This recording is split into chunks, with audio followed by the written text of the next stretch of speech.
Hello and welcome to the Techstrong AI podcast. I'm Amanda Razani, and with us again is Mike Vizard. How are you doing today, Mike? I'm doing great. How are you? Doing well. So we have several articles, all sorts of topics involving AI, and we're going to start today with an article by George Holm, and he wrote about MLOps and how companies need to incorporate more training and continuous learning in order to improve their MLOps strategy. And really, it comes down to breaking down silos as well and communicating better between departments. So you read this article, Mike, and what are your thoughts? Yeah, first of all, I really did like the piece, but I wish we had called it AI Common Sense.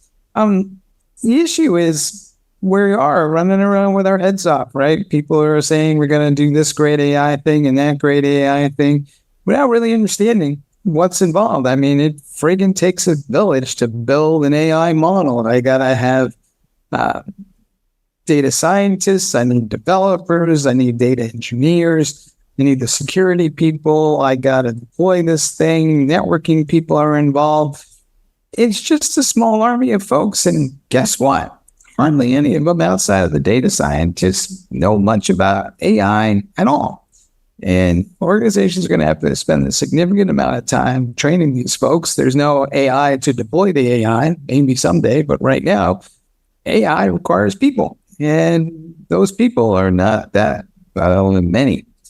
And so when you start fighting over them, it winds up increasing salaries and there's not enough to go around. So it slows everything down as a result.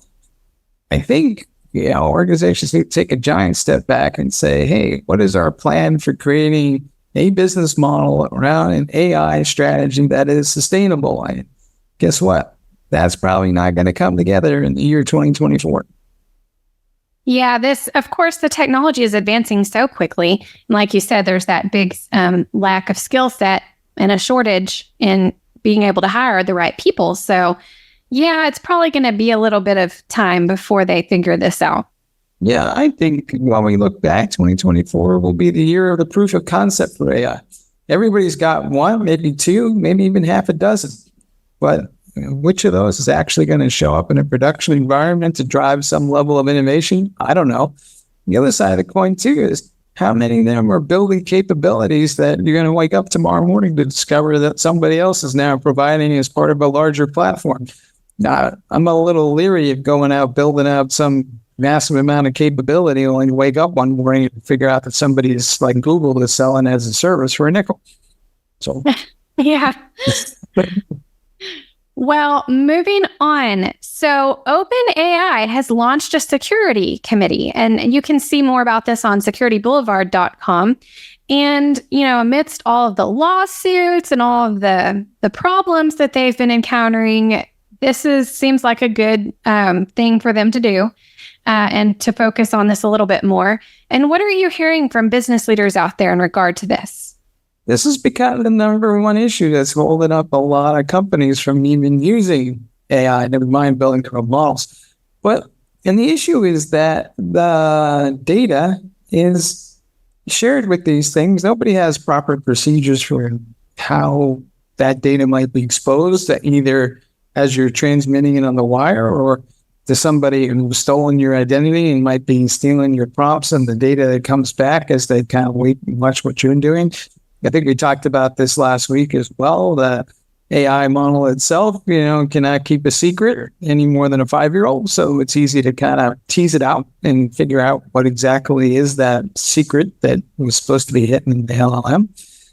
I think it's just got to prove to be a major issue coming up. And I think we're just waiting for a couple of major breaches to occur and people along and go, my God, we didn't do anything, and this is kind of like roughly equivalent to, we invented the car, but we didn't put any brakes on. Yeah, it seems like, the business leaders involved with this technology felt the risk was worth the gamble, I guess, and just threw that technology out there, knowing all the risks, but I guess they feel at the end of the day, they were going to put it out there regardless. I guess, is somebody going to turn around and sue them? I know that they've indemnified all these other folks who are building stuff on AI. And I guess that might be the only way to actually get people to go do stuff, because if they were going to have to take on that liability, they'd probably think twice about it.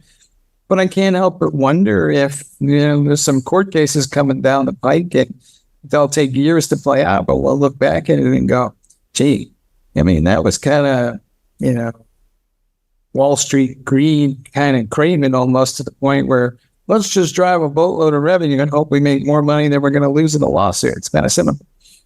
Yeah, and I was reading something the other day. I don't remember where, but it was talking about how executives and many C-suite leaders in key roles when it comes to AI are not accepting the role if they're not going to have a special insurance, which I didn't know there was such a thing as insurance for the actual people in the positions. Yeah, absolutely. And a lot of them who have those positions today, even with insurance, are probably going, I don't think I want to be around to see how all this turns out. Or they're probably calculating, I think I got a good year run before I have to go deal with this in some more meaningful fashion, because maybe we haven't quite figured out what all the use cases are yet.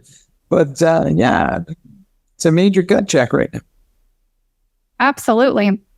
So moving on, the FCC is looking at AI advertising rules, and they're looking to perhaps make it illegal for using AI in political ads, among other things. But there's nothing really concrete yet, but they're looking at putting enforcement in place. So where do you see this going? Is this a possibility? Are they going to actually be able to enforce this? Well, that's the issue, right? Enforcing is a whole other issue, but it's not clear to me it's the best idea either. So, think about it.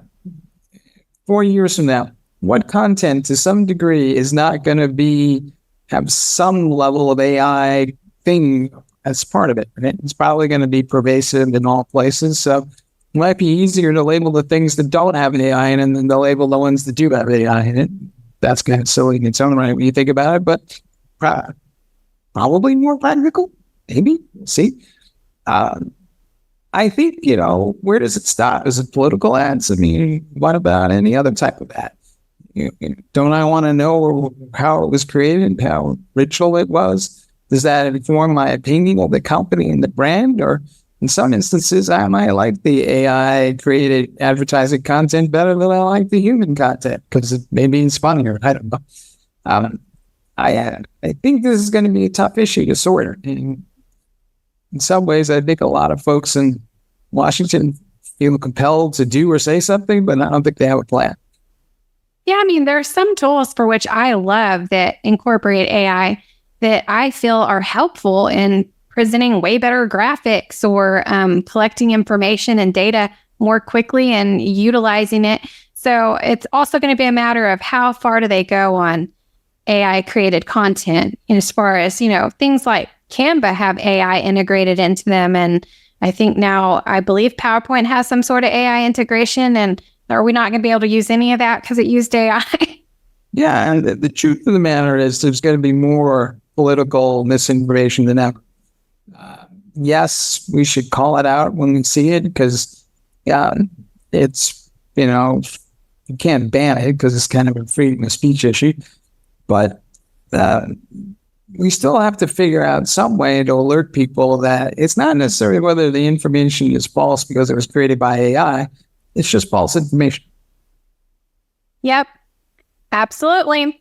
So next, there was a big announcement from Microsoft, and we're seeing more of this, but there's a survey over on Techstrong AI talking about the AI PC market soon is going to be the majority of PCs. I can't remember the exact timeline, but they're estimating about 60-something% of PCs will be AI PCs.